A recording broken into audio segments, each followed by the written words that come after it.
আর একটা সবচেয়ে বড় অস্ত্র শিখিয়ে দিচ্ছি, এটা আমি কাউকে শিখাইনি আজ পর্যন্ত, আজকেই প্রথম। আমি আমার জীবনে দেখেছি এই ওসিলা করে যা চেয়েছি পাইনি এমন কোনোদিনও যায় নাই। আলহামদুলিল্লাহ, আমি সম্পূর্ণ আল্লাহ পাকের কৃতজ্ঞতা এবং শুকরিয়া আদায় করছি। এইটা ওসিলা করে আমি যা চেয়েছি আমি সারা জীবনে তাই পেয়েছি। এবং আমি বিশ্বাস করি আমি যা পেয়েছি, এই বয়সে আমি যা পেয়েছি, আল্লাহ পাক কোটি কোটি মানুষকে তা দেন নাই। এটা আমি বিশ্বাস করি। এই বয়সে আমি যা পেয়েছি, আল্লাহ পাক আমাকে যা দিয়েছেন, যত দিয়েছেন, কোটি কোটি মানুষকে আল্লাহ পাক তা দেন নাই।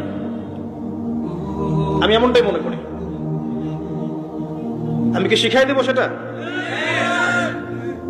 আপনি আল্লাহ পাকের তাওহীদের ওসিলা দিয়ে দোয়া করেন। দোয়া করতে করতে আল্লাহকে বলেন, আল্লাহ তোমার তাওহীদের কালিমা লা ইলাহা ইল্লাল্লাহ এর ওসিলা করে তোমার কাছে আমি চাচ্ছি